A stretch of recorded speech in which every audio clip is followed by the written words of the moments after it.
Hey everybody, and welcome to my first episode of This Is Not a Test, Nickel City. So you guys may or may not have heard of This Is Not a Test. It is a brand new miniature game from World's End Publishing that is set in the post-nuclear wasteland. Now I am a huge fan of do-it-yourself games, and a lot of you guys have asked me in the past, how do you write your own war game? How do you get into the miniature wargaming industry? Well, Joseph McGuire from Maryland has decided to do it by just putting it out there and creating a miniature game set in one of his favorite genres, which is the post-apocalypse. So this game is inspired by games like Fallout, movies like Mad Max, or A Boy and His Dog, if you guys get that one. It's one of my favorite end of the world movies. And it is also inspired by games like Necromunda or Mordheim or Legends of the Old West, where you follow a band of plucky adventurers, horrible mutants, or maybe sadistic raiders through a post-nuclear sort of sandbox, earning experience, finding upgrades, having adventures, and fighting each other as you go. So this is a great game for anybody who likes, one, buying random cool miniatures because they have a theme that you like and then building a warband out of it.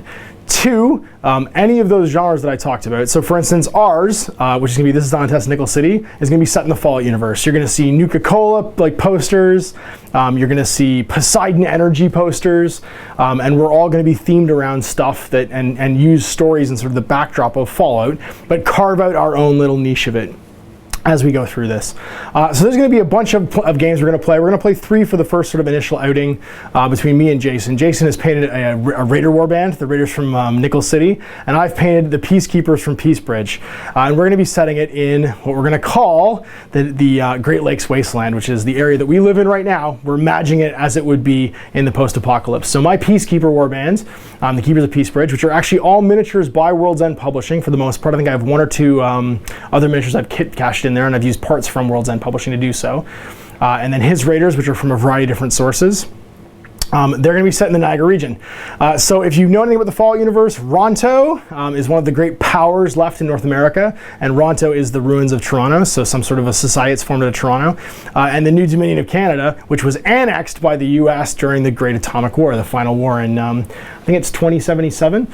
So the warband that I have, the Keepers of Peacebridge, they are the people sent by Ronto to keep the Raiders from getting out of Nickel City, which is Buffalo, New York, and getting into Canada to go raid the Hammer, which is the steel mills of the Hammer, which is the old wasteland around Hamilton.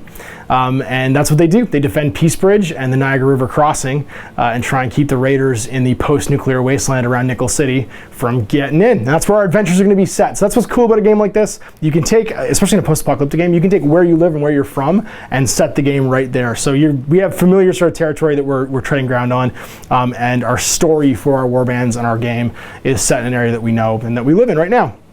So without further ado, I'm going to be showing you guys the warbands and the initial game. It's called Cold Vengeance. So it's one of 6 different types of scenario that you can roll for and randomly guess. But it's the basic gang fight one. We're going to play through it right away. We'll do the after action report and the progression for our warbands. You get to see them get tougher and get better. And at the end of this, I'm going to give you guys a chance to win a copy of the rules. Joseph's going to be giving away a copy of the rules for each one of these videos to check out and to see. And also for my Patreon subscribers, for my Patreon backers, there's going to be an extra bonus too. We're going to have a giveaway. We're going to give away a one of everything bundle from this game. So thanks for watching, guys. I hope you enjoyed this. We're going to walk you through right now the basic turn structure. We're going to use this game too to show you a little bit about the rules and how it works and why it's cool. And yeah, we'll get started right now. Okay, so here is my starting Peacekeeper warband. It's got 6 models in it, so it's going to be a little bit outnumbered by the Raiders, I think. But we've got Ezekiel Jones, my road marshal, leading the warband there. He's got an assault rifle. He's wearing some combat armor. He's got a gas mask. He's got a high caliber upgrade on his rifle here, which makes it a little bit stronger. He's also armed with a knife. Then I've got my Outrider here. She has a sniper rifle, gas mask, and that's pretty much it. I think she has a knife as well. I have 2 line breakers who are specialists.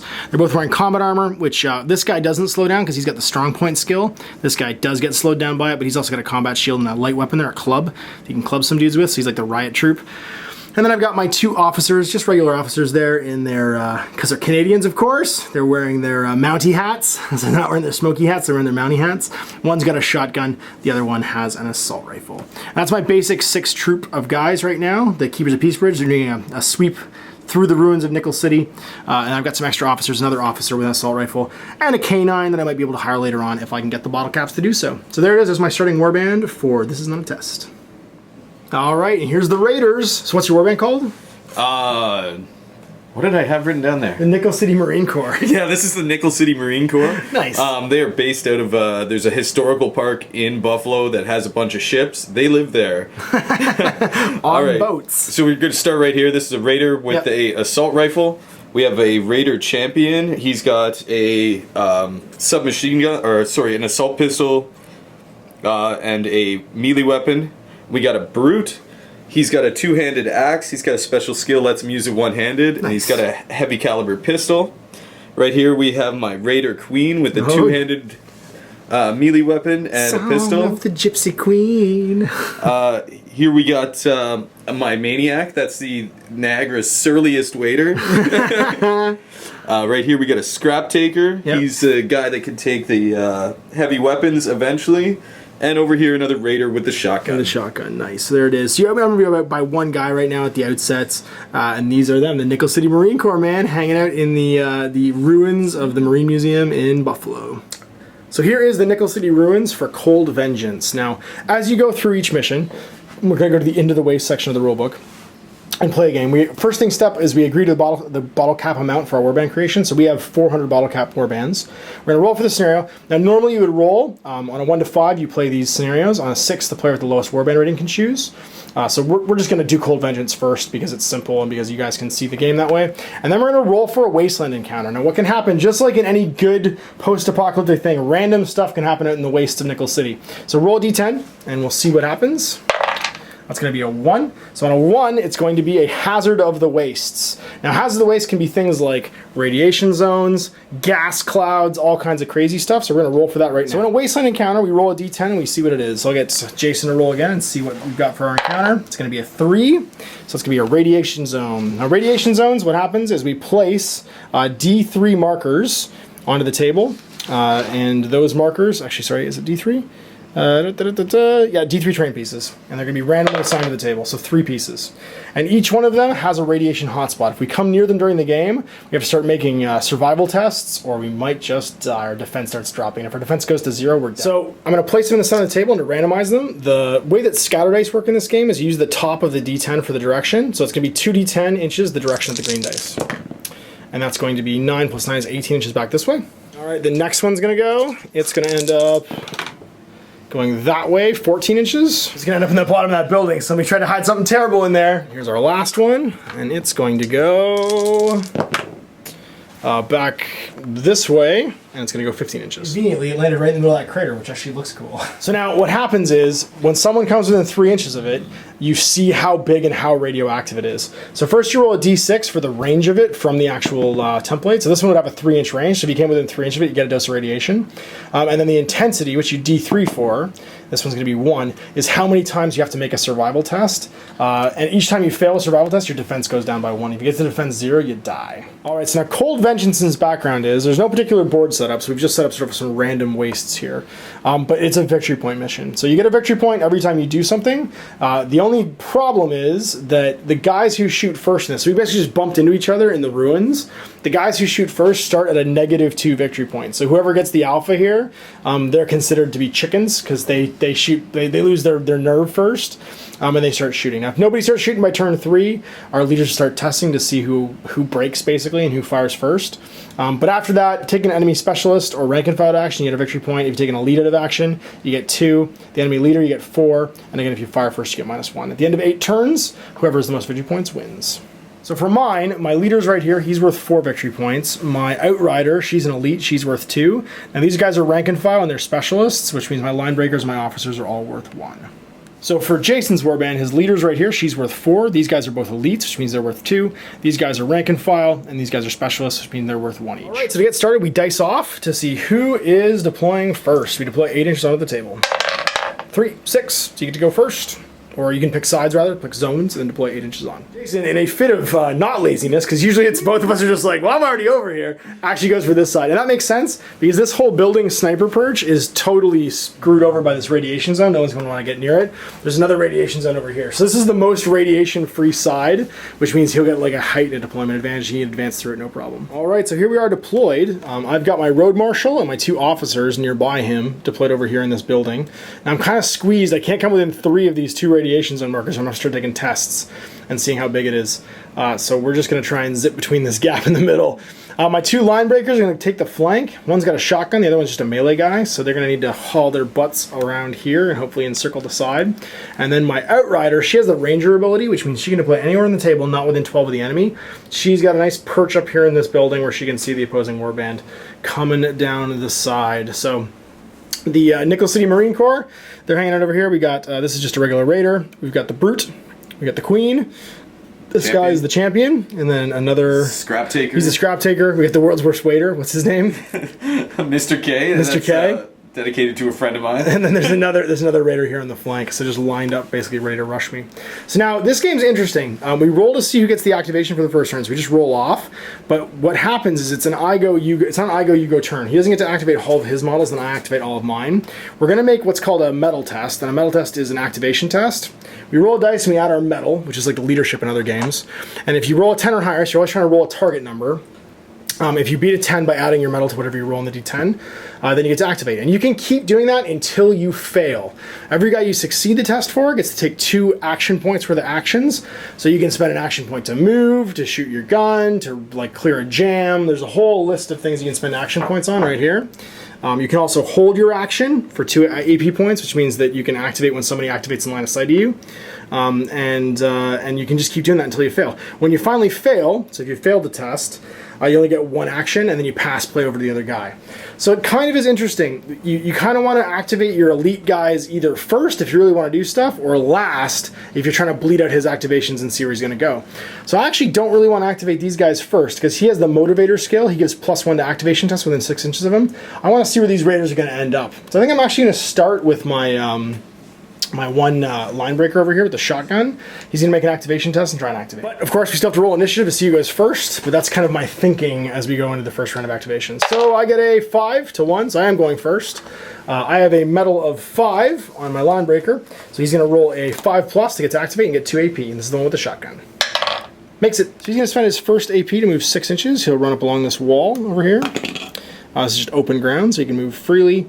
Now you can hop a wall that's up to 1 inch tall for 2 AP, or sorry, for 2 inches rather, and difficult terrain slows you move to half. He's going to use his second one to move again, 6 more inches, and just keep crawling along this wall.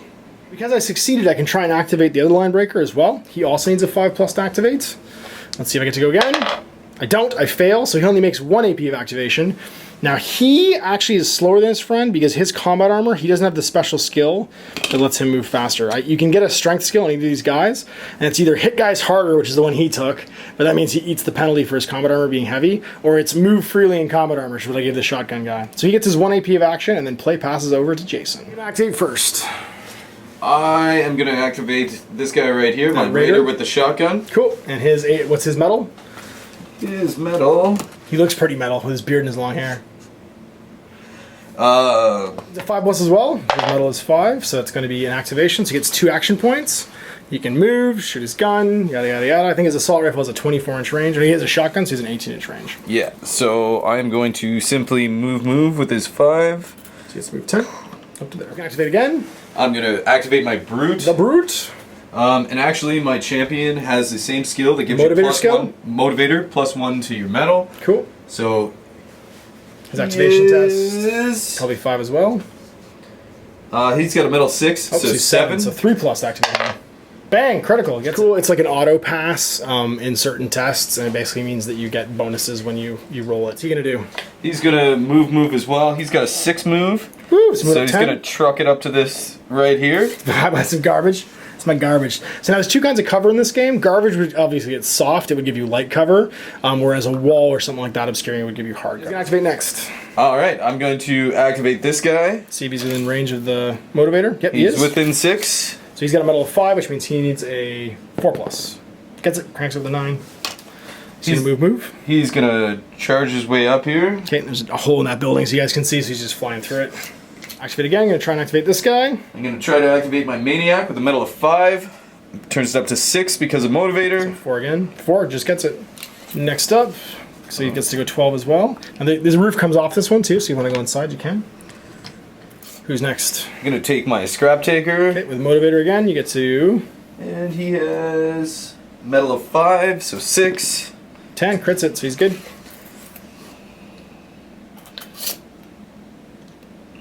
Next, we're gonna go with my leader, who has metal 7, so 8.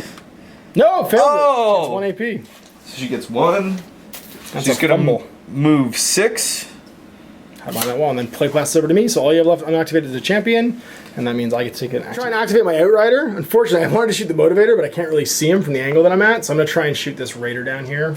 But let's see if I activate first. So her metal is 6. So I need a 4+. I get 2 AP. Nope, I fumble. I only get 1 AP. She will use that AP to shoot, and she will shoot that guy in the open. So you have to hit a target number of 10. The attacker moved twice though, so he's moving fast. That's -1 to my my shoot stat. And he's not in cover or anything else. That's pretty much it. So at -1, my ranged ability is 6 because I'm a 5. Always having to hit a target number of 10. I need a 5+ here.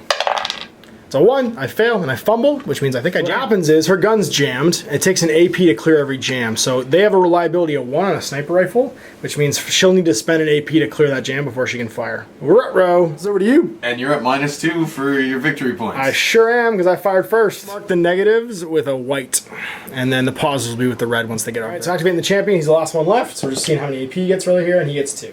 So he gets to move if he wants. And he's gonna haul buns up here. Sounds good. Alright, so with all of his models activated, it goes over to me. So now I'm still rolling activation tests to see how many AP I get, rather than actually for whether it's going to pass over. It can't pass back now because he has no models left. So we're going to start with this guy, and the guy with the shotgun. He has a medal of, I think, 5, but the motivator there, my leader, is right next to him. It's going to become 6, he needs a 4+. He gets it, and he gets to activate twice. So staying 3 inches away from this, we're going to move 5 and 5 again. So this is 8, I get 2 more inches. Threading the needle, and he's gonna go 2 more up like so. So next up, my other officer here, he needs a 4+ as well because of the motivator next to him. He makes it, so he's gonna move, and once again try and stay away from this barrel. So that's 2, 4, 6, 8, and then 10, sort of behind his friend. And I'll place an activated token on him, because he's gone. And the road marshal himself, his medal is 7, so he doesn't get to benefit from his own motivator, but he gets 3+ to do it. 1, he fumbles, which means he just gets 1 AP. And he gets to move his 4 actually, because he's wearing heavy armor, so 2, and then 4 over to here. This dice right here is going to be the turn dice. That means we're going to go over to turn 2. It's kind of shiny and not great for on camera, so that way we'll use that so we can remember what turn it is. And we are going to remove all our activated tokens. I'm going to leave my jam token there because my gun is still jammed, and then roll for initiative again. All right, so turn 2, rolling for initiative. See who goes first. Get a 10. I'm not going to beat that. 3, nope, so you get to go. Here come the Raiders. Who's activating first? I'm going to activate this guy with the shotgun. Okay. 7, he passes. He's got the motivation test bonus there for the champion too. And he's going to hold his action to cover that corner with his shotgun. Probably a good idea because there are 2 officers creeping around over here, 2 line breakers. So it's a 2 AP action to hold, and as soon as someone activates inside, or takes an action inside his 180 degrees, so basically this half of him, he gets to interrupt their action and take a shot. Activate next. My leader's going to activate. Okay. +1, which makes her an 8 medal. 4, she'll definitely do it. And she is going to snag around. Get in that doorway. Yeah. So move. Move to stand and cover this doorway with your pistol. Activating somebody else. I'm going to activate the brute. Okay. Metal 5 +1 is 6. And he fails, so he's going to make his 1 6-inch move. And you can just vault that garbage and go behind the Nuka-Cola machine. And he's going to stand there, and turn goes to Ash. We are going to try and activate this sniper rifle, or my outrider rather. So she has a motivation medal of 6 rather, so she needs a 4. Fails. So she gets 1 AP, she's just going to clear the jam on her rifle. And play passes directly back over to the Raiders. Things aren't looking good for the cops. So I'm going to activate my champion. 3, 6 is 9. He does not, so he gets his 1 move. 1 AP, yep. You could use it to shoot, it's up to you. It's what you do with it. You can only ever use 1 AP to shoot. But if you don't want to move, you could just fire. Hang it behind the wall. Alright, so we're going to try and activate this line breaker, and he is going to move. He needs to make his activation test though. He's metal 5, so on a 5 or better. He gets it with an 8, so he gets to move 6, so he's going to move 4, and then 2 up to this corner over here. And duck into here. So I think you can see me. Nope. No, not quite. Don't quite have a line. No, you stay. I'm like Just behind that wall, perfect. All right, my next AP, I'm gonna fire my shotgun into the Brute. The Brute only moved 1 because he failed his activation test, so he's not moving double. He is in hard cover though, which is -2, so heavy cover. So my normal roll, I am shoot value. Range for a line breaker is 4. -2 becomes 2, so I need an 8 or better to hit you here.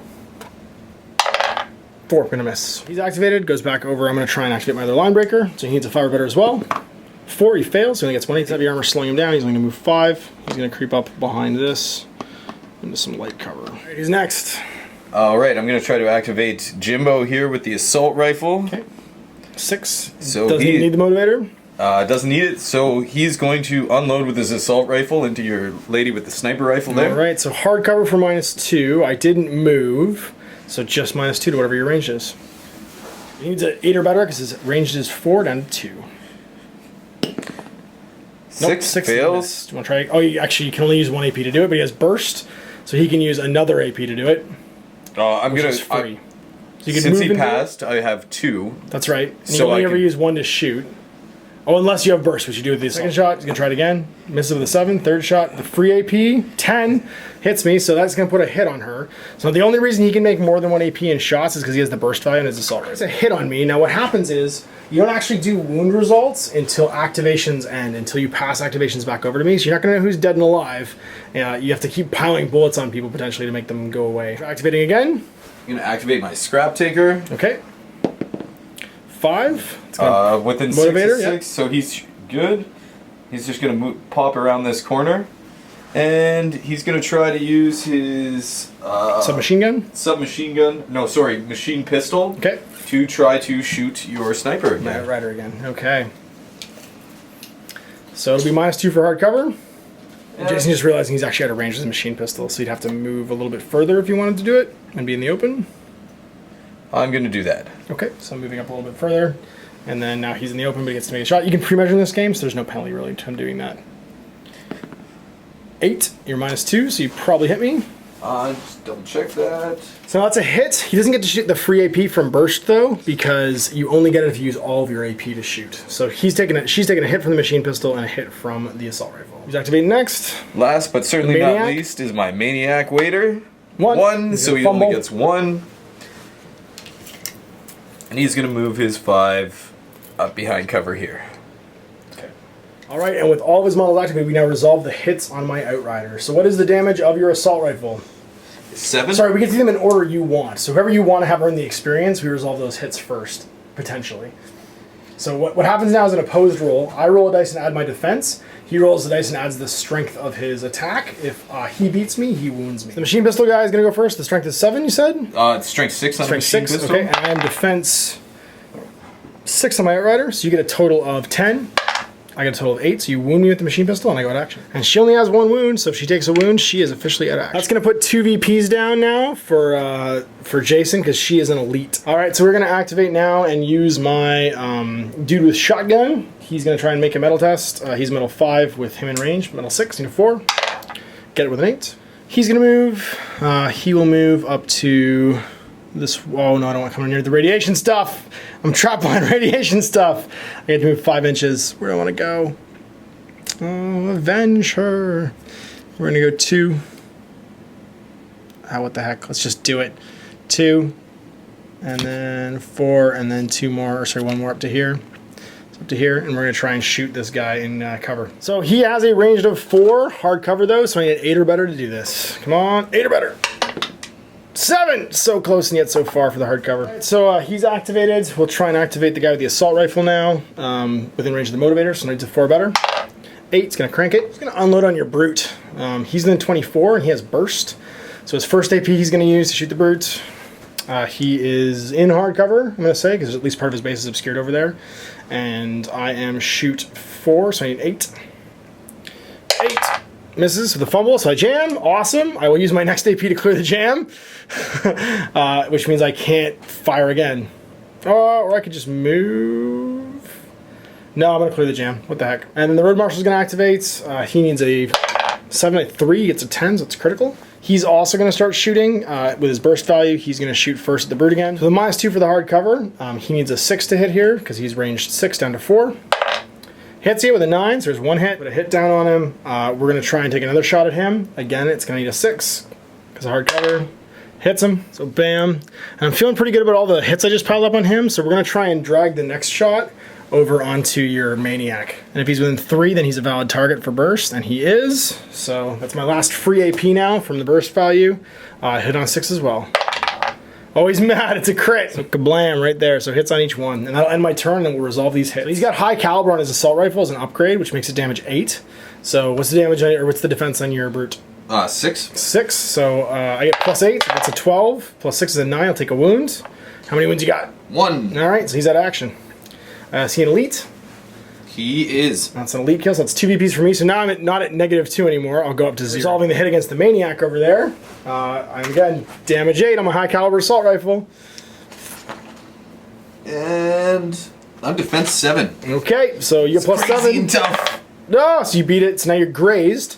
What that means, you need to make a metal test to see if you either go prone because you're already in cover, or if you decide to move away from me. So what's the metal on that guy? He is metal 5. Okay, so metal test 10. He's good. You can just stay right. It's already activated. So we're going to remove our activated counters and go on to the next turn. Turn 3. Here we are at turn 3. Statuses here that don't clear. This hit goes away obviously because it was just a graze. The on hold stays until his next activation, so that corner is still protected until he has to activate again. So we're going to roll some initiative now to see who goes first. 2. I got a, what's a 10 or a 1? That's a 10. Chaos Star, 10. So that means I get to activate first. We're going to start by activating the Road Marshal and try and do that all again. Activate the Road Marshal. He needs a 3+ to activate. He gets it with a 7. So he's going to start shooting, and he's going to shoot into the Maniac because it's really all he can see right now. But, oh no, is he prone? No, he didn't. He passed his metal test, so he's not prone. So laying waste with his assault rifle again. So once again, shoot 6 down to 4 because you're in hard cover, and that means I need 6s. Gets you with a 9, put another hit on him. Go for it again.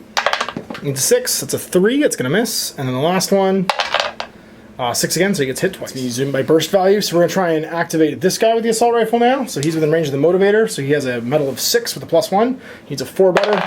You can see through this building at dude with the assault rifle. And also your, not quite your scrap man though, your scrap man is obscured by that chunk of building. So we're going to shoot the dude with the assault. Use our burst once again. So you're in the open. You did not move last turn. You just shot my Outrider to pieces. So we're going to start shooting. I'm shoot 4, which means I need a 6 or better to hit you. So 6 or better. Misses. Second one.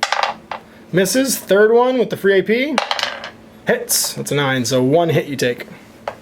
And I guess we'll attempt to activate Shotgun Guy last. He's out of range of my motivator now. So he has a 5 for metal, so he's a 5 or better. He's going to pass with 10. He's going to move 5 inches, and he's going to move just up to the corner of this wall.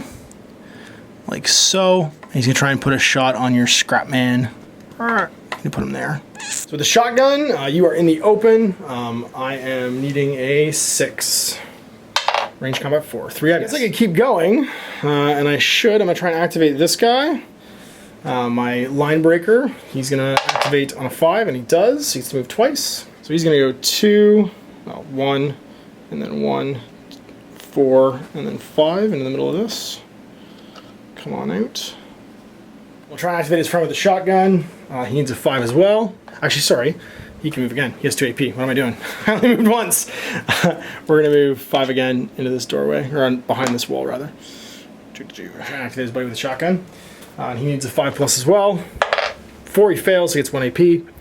And he's going to use that 1 AP to... I guess take a shot into the champion over here, who you can just see underneath the wall. For the range of 4, I need a 6+. I crank keep, so 1 hit from a shotgun, not within 9. So with my whole troop of peacekeepers now activated, we have to resolve all these hits. So against him from the high caliber rifle, what's your defense? I think it was pretty good. Yeah. 7 against my damage of 8. I get a, you get a, we tie actually, so you win. Ties go to the defender in this game, so the Maniac is good, but he took a 2nd hit, so we're gonna do it again. So, ba-blam! Now we've got it. So I have 8 to your 7, so 17 to 18, you'll take a wound. He's a specialist, it's gonna give me 1 victory point, and yeah, a kill experience point for my Road Marshal. Hit on the champion, it was from a shotgun at long range, so that's damage 7. What's your defense? Defense 6, so I get 7. That's going to be, so you get 16 to my 11. You're passing, but you do have to make a grazing test. What's your metal? Metal 6. All right, so you pass. You do, so you're fine. This hit is going to be from the shotgun fella onto your assault rifle guy. Actually, sorry, from my assault rifle guy onto your assault rifle guy. No. So I have a damage of 7. Oh, yeah, and defense your 6. defense 6. I get a 10. You get a 13, so you're okay. Grazing test. This is metal test. 3? I don't think you do. Fail. So he's going to have to move 3 inches towards cover, so probably behind that building. All right, so activation's over to you now, sir. All And right. I get to go ham because my entire team is activated. So who wants to go first? Oh, and sorry, actually, you need to make some route tests because I've taken out 1, 2 out of 7. So Yeah. that's a 25% of your guys have taken as casualties. So everybody, when they activate, is going to have to make a morale test. Otherwise, they're going to flee. We didn't get that quite right. It's not reduced to 25 or by 25. It's reduced to 25. So it's actually he has to take 2 more casualties before he's making a morale test. He's activating first. I'm going to activate my scrap taker first within 6. You're good, yeah. So plus 1 of your activation rolls. So 4s. He gets it. He's going to move his way on up here behind this wall. So see my shotgun guy and of course my assault rifle guy over here as well. He's going to take a shot at your assault rifle guy. Sounds good. I'm in the open. You meant to say he's shooting my guy with the shotgun. So well within range. I am in cover though here now, so that's -2 to what your stat is. So I'm 8. Okay. Nope. No dice. Activating somebody else. You activate the guy with the assault rifle. Assault rifle 5. So he's good. So that's a pass. So he gets 2 AP. What's he gonna do? He's going to unload with his assault rifle into your shotgun guy right Okay, here. So getting in cover. So needing 8s. Failed. And, oh, it's a jam actually. 'Cause you Oh, it's a fumbled. jam? Yeah. So you can use the second one to clear the jam if you want. I will do that. Okay. So just take the jam marker right off and he's activated. Who's next? All right, I'm going to activate The this guy leader? right here. Oh, that's right. On hold Shotgun guy. So he's going to lose his on hold. He's activating now, and he has to make a motivation test. 8, he's good. Good. He's going to move himself up to this here corner. And then shotgun my dudes. I'm going to shotgun your shotgun. Shotgun my shotgun. Oh, captain my captain. Oh, shotgun my shotgun. Get in the desk and say that. Cover. You're in 9 inches, though, so it'll be a big damage test if you hit me. So it's going to be, what, an 8? On an 8. Nope. No! Got the champion, your leader left. Leader's going to go. And she's within 6 of that guy. The motivator, yeah. So, your champion. She's, what, 7? So, She needs a 2. 2. You already see my line breaker with the shield. So she's going to just, man up and Move on out. Move on up. she's gonna move. She can take cover behind these stairs probably if you wanted to, because you can pretty much do everything in this. Oh no! Whoa! Put that back straight. She's gonna move out to here. Okay. With her first, and then her second is going to be to charge. Cool. Who's she charging? She's gonna charge this Knock guy the guy with right the shield here. in the club. Probably a good idea. Melee is pretty simple. It's an opposed test, so we both basically roll dice and add our melee values. If she wins, she'll do a strike against me. She gets 1 free attack right now for the charge, for moving into base space with me. And my defense is free. I can always defend against attacks. Now, you resolve hits from melee immediately. You don't wait like you do with shooting, because it's a little bit more immediate. Either you knock me down with your sword or you don't. So actually, she's going to be using a light improvised weapon, because you have to swap with an AP between your weapon loadouts, and she's armed with her pistol right now because she's been shooting. So she's going to try and pistol with me. I have my bare hands, which is my fist. So yeah, so here we go. So you will be light improvised. I believe that's a -1. So yeah, so she's using her bare hands. I'm using my bare hands. So it's going to be a melee test. My melee on my line breaker is 6. 7. You so win. I win. So it's just a defending roll though, so no hit happens. That's all done. And now we've got your champion left if he wants to activate. He will. He's got a 6. Gonna do it. So you're gonna make 3 shots of your pistol at me? Yep. Okay. This is the submachine gun. Or sorry, the machine pistol. Yep. 7's here to hit me with the -2 for cover. 1. First one misses. Second one, it has burst. That's why he's rolling all these shots. Oh, it's a jam. Damn it. And the last AP can't be used now because it's only for. So he jams, and that's the last activation for the turn. You realize that's 2 jams on there, which means he jams his assault rifle as well, so he still has one. And I think we might have messed up with this guy's assault rifle as well. But he didn't kill anybody, so I don't feel awful about it, because it would have probably cost me another AP to get rid of a jam. That's end of turn, so we go to 4. We need to keep looking at reliability here so we know when our jams happen and what happens. And the activation counters come off, and we'll roll for initiative. It's a rolling for initiative. Let's see if the Raiders get to go first. 9. 3, so the law going first. We're gonna keep this simple. Line breaker is gonna attempt to charge your leader. So I have a metal of 5, meaning I need a 5 or better to activate. 10, I'm good. He's gonna charge in with his his light weapon. So I have a melee of 6, and my light weapon is a 0 mod to my melee. You have a melee of 7, so you get to just dice off with your defense. 5 plus 1. So my total would have been 12 there, because I actually get a bonus for having another friend in melee with you, and then you got a crit fail, but your total would have been 8 total. Resolve to hit immediately. My strength with my light weapon is strength plus 1. So the line breaker strength is 5, goes to 6. Your defense is 6. So straight dice, whoever rolls higher. See if I wound you.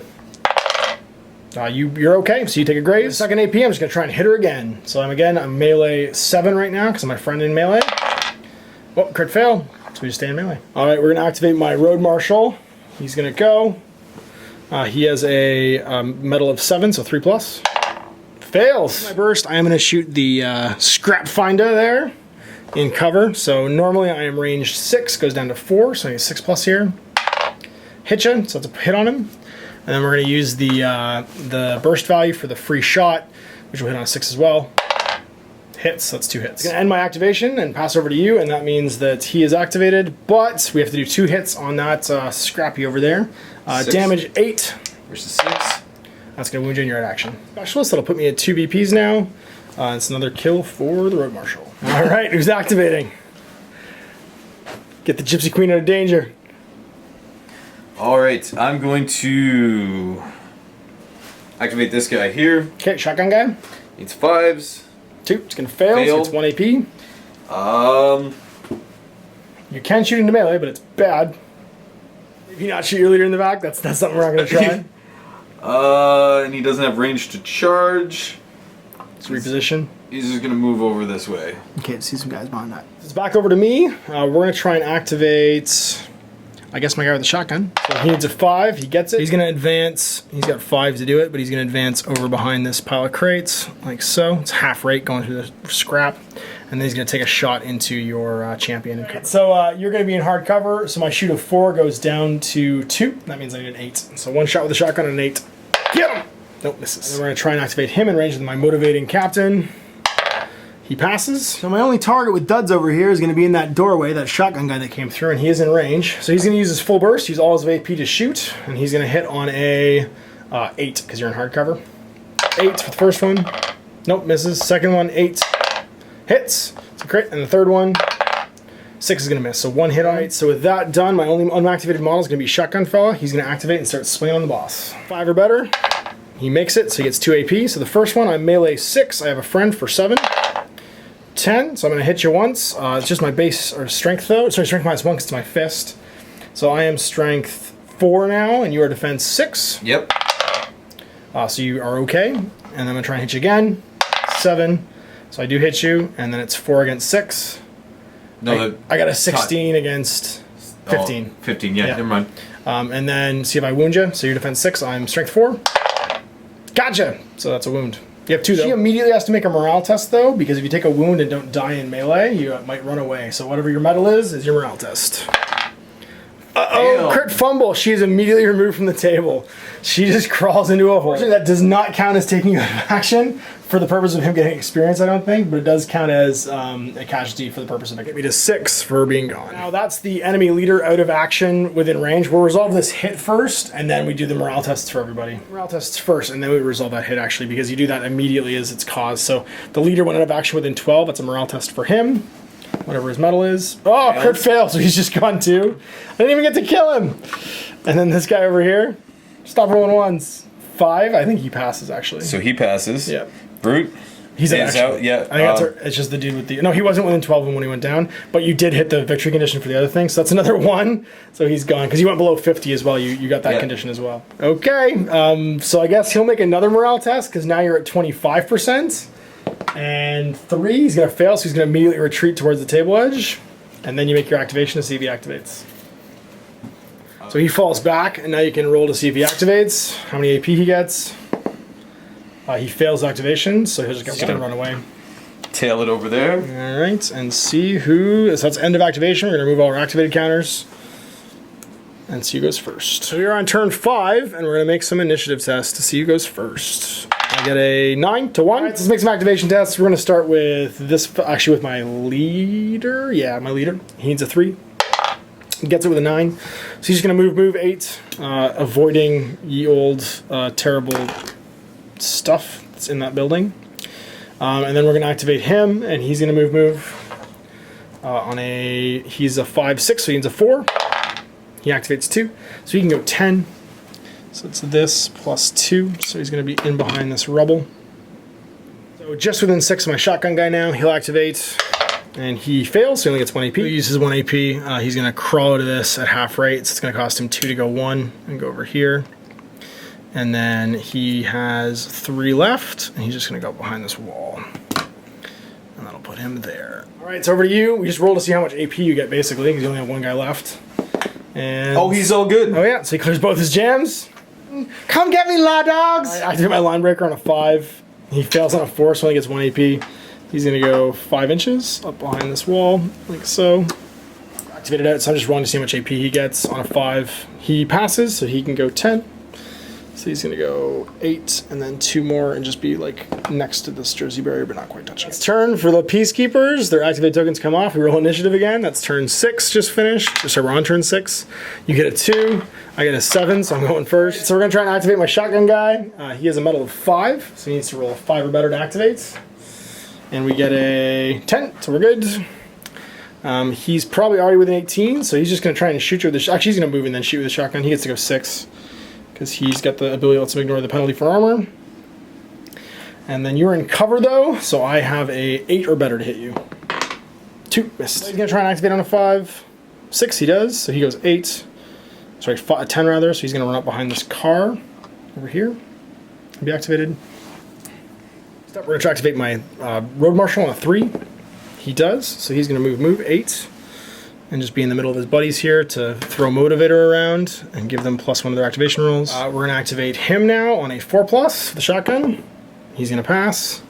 He's going to move, so he can move 10. So he's going to go and then 2, and then just be over here, staring you down. Rifle guy. He passes on a 4 as well because of motivator, and he's going to go 10. He's going to go, that's 3 inches across this. It's going to cost me 6 to clear it. And then I can go 4 more and go up to here on this wall. So everybody, so it's over to you. I'm just going to pull my activated markers off now. And you get to roll for how many AP you get. Got a... Yes! It's a 2 AP. Unloading. So shooting these guys. Okay, starting on him. Hard cover. So you get your burst value. You're going to hit with a 9. You want to do him again? Him again. Okay. Miss with a 6, and then you get your last free shot from burst. I'll hit his buddy. Okay. Nope. Okay, so 1 hit on him. Combat armor, which gives him +2 defense against shooting, so he's an 8 against a 7. 11, so I just make it, and I have to make a grazing test with a medal of 5. I pass, I'm gonna stay where I am. On to turn 7, let's roll initiative, see if you can throw a grenade at me. You win, you go first. Loading again. So first 8s, hits him again. Nope, and then 1 more time. Does he shoot 5 or 4? You hit him twice for sure. So you hit him 3 times then. All right, so 7 against 8. Let's see what we get. My first one, I win. Second one, I win. Third one, 4 against 4, I win by 1. So that's 3 grazing tests on a courage of 8. I need, or sorry, 5 rather. I need a 5 or better. Fail. So I'm gonna go prone. Prone. So he's gonna be down now, which means I have to pop up to try and shoot him. That's what we're gonna do. We're gonna stand up for 1 AP. We'll have to activate first on a 5. Whoops. And I pass the 10. Pop up for 1 AP and lose his prone, and then take a shotgun shot on you. I need an 8. Him now, and he's going to activate fine, so he gets 2 AP. So his first one's to come around the corner, so 2, 4, and then 1 more is 5 to here. And the second one's gonna be to charge you. Melee 6. Melee 6, I get a 8. 10, you win. Activate him. On a 4, he fails, he just goes 1 AP. He's gonna move up to here. Now I'm just rolling to see how much AP they have because you've gone. Him. 4, he fails 2, so he's just gonna move 5 inches around the corner here, basically. The boss on a 3, he gets to go twice. So he's gonna walk and go 8 and come around the corner. The law is coming!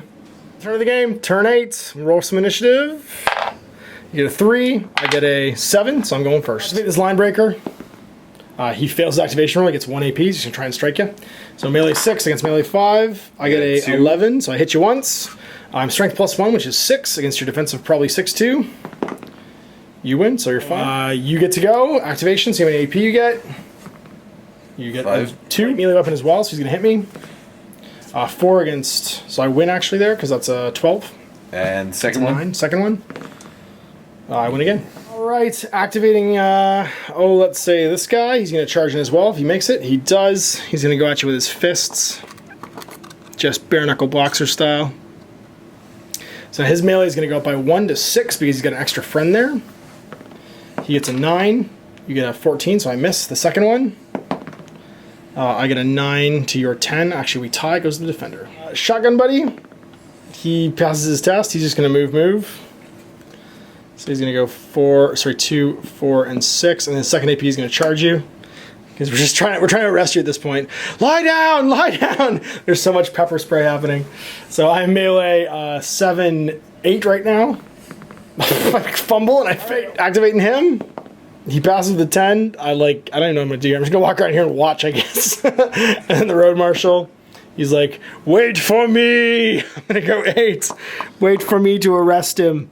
That's the end of the game. Turn 8 ends. Game end. It is a 6-2 Peacekeeper victory. The Peacekeepers bringing the law to Nickel City. 4-2. Oh, what's you that? got -2s because you shot with your sniper rifle before. Nope, I made that up too. Did you? Yeah, I did, because I got... Who did I get total? I got... I got 2 elites. Sorry, 1 elite. I got your warband leader for 4, which is 6. And I got 2 regular guys for 8. So even with the -2, I got to 6. And then you got 1 elite, which got you 2. The post-game sequence. And in the end-game sequence, the first thing you do is resolve injuries and fatalities. So we're going to roll 2d10 to see basically what happened to people. And if you roll a very terrible thing, then a very terrible thing happens. Roll 1d10 for each guy that went into action. And if you roll low, you're dead. So if you roll a 1, you're dead. On a 2, you got to roll on the injury table twice. On a 3 to 4, it's once on the injury table. On a 5, 6, you're banged up, so you fully recover in the next game, but you're a -1 to all rolls. Close call, you're fine. 10, lucky break, you get a free experience point. So who you want to roll for first? I'm going to roll for this guy. The brute. So don't roll a 1. D10? D10, yeah. 8. He is close call. He is fine. Just put him back in the warband pile. Your scrap guy. 9. Close call. He's good too. And then the maniac. Dead. Oh, got murderized. The maniac got shot to pieces. I only have 1 guy to action, which is my outrider. So 1d10. Don't roll a 1. She's expensive. She's dead. Of course. 74 bottle caps gone. I'm going to gain experience. And that's going to be based on the game itself. So what happens is, based on how experienced you are, that's how much it costs you to buy another level. So my warband leader starts off at 75 experience. It costs him 8 experience to gain a level. So with his 3 kills, his 2 for surviving a game, and his 2 for being the winning warband leader, he gets 7 experience. And when he spends it, it adds to his running total. My outrider gained 2 for surviving. Sorry, no, she's dead. What am I even talking about? She's just dead. My 2 bruisers, though, he caused a wound on the warband leader, and he survived, so he gets 3. The other line breaker gets 2 for surviving. My 2 officers also get 2 for surviving. So at the end of this, nobody's able to buy a level just now. Jason's in the same boat. His guys didn't have enough to buy a level. So we're going to go on to the next step, which is exploration and getting income. All right, so now we're going to turn income. Now what's interesting about This Is Not a Test is out there in the wasteland, out there in the wasteland of the Great Lakes wasteland near Isotope Falls. There is all kinds of things to find, encounters to have. So just like when you played a video game like Fallout and random encounters would take place and you're exploring, that's what's going to happen. I'm going to send these 4 guys out to scavenge and try and earn income. Your leader can't go, and you can send up to 4 warband members who can. And you have a wasteland deck. Now a wasteland deck is a regular deck of playing cards, and you're going to flip a card for each of them and consult what they find in the wasteland deck. And that's going to tell you, A, how much income you earn, and B, whether or not they have some kind of crazy encounter. Now, when you have the crazy encounter, you can either choose to resolve it. So if you flip a face card, something cool has happened. If you don't flip a face card, it's just income. And the income is equal to the thing that you flip on the card. So if I flip a 10, I get 10 bottle caps. If I flip a 2, I get 2 bottle caps. But if I get a king, queen, ace, or jack, then I am going to have some kind of crazy encounter, or the Joker, a crazy encounter could happen too. So the first thing we do is we assign 4 cards. I've shuffled the deck. Each of these guys gets a card, and they get their encounter individually. As they enter the wasteland to search, they basically head through Nickel City and try and find stuff. So we're going to start with this officer over here. This is Officer Duds. Ace of Hearts. So he's found a wrecked robot. I can either ignore it, Or I can try and pass an intelligence test, which is my medal. If I pass it, the robot's activated and joins me for free. I get a Dependobot Freelancer. And if failed, the player manages to rupture their delicate power system and I suffer a strength 10 hit, or strength 8 hit. So I'm going to try and do it. I'm going to go for it. So I have a medal of 5. If I roll a 5 or better, I get a Dependobot. Otherwise, I take a strength 8 hit. No, I'm good. I get a free Dependobot. All right, so now he is going to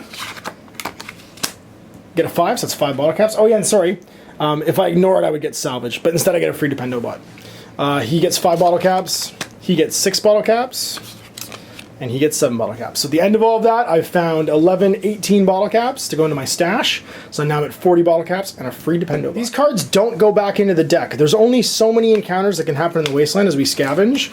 These cards will go into a separate pile. And if we ever run out of cards completely in the wasteland deck, then we will shuffle them back in. But until then, we know that all the other encounters are right there in the deck. All right, so flipping for you, you've got 4 guys who are going into the wasteland to search.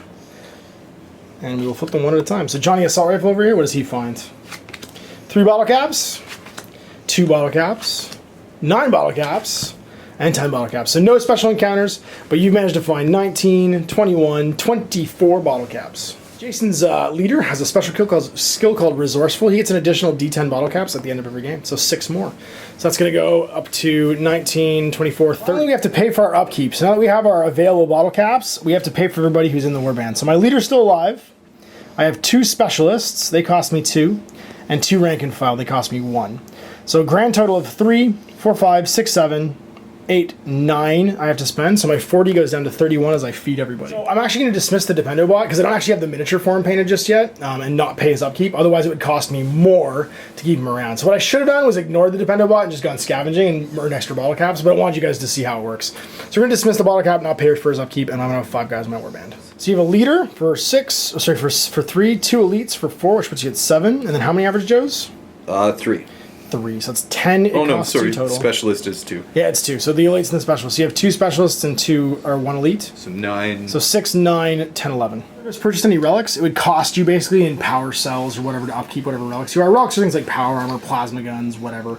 But we're not going to be paying for those because neither of us took any. So what we can do now is go shopping. We can buy and replace equipment if we want. We can hire freelancers, or we can obtain relics. I'm not going to buy and replace any equipment or hire anybody because I just can't. I don't have the money to do it right now. I'm going to roll to see if there's any relics available though, just to see if there's anything cool. So I roll a d10, I roll a 1, no relics are available to buy this turn. A relic, and get a 3, again, no relics available. My warband rating dropped to 301 from 375 because I lost my outrider. What's cool is because my ratings dropped so much, if we play a game and we have an uneven warband rating, for every 25 bottle caps in between, and any leftovers are lost, I can buy advantages, so like a little luck, I can buy boots on the ground, bum rush, disturbed creatures, flat-footed or extra things, and all of these give me little bonuses basically to play the game, allow me to set up an ambush, stuff like that, try and make the odds a little bit even. So your rating at the end of all this when it's all said and done? So my warband cost is 359. All right, so you have 58 difference in warband's cost, so I'm gonna have to buy an advantage next time we play. Shopping, did you buy anything? I bought a couple light weapons to replace the improvised weapons that I didn't. Because you're like, they're free. Oh no, you have to actually spend an AP to pick them up. Yeah, okay, gotcha. And that was basically it. So there you have it, episode 1 of This Is Not a Test, Nickel City. As with most of these warband games, I won the battle but lost the war, losing one of my most expensive models, my Outrider. She got capped basically for being too close and in the wrong place at the wrong time.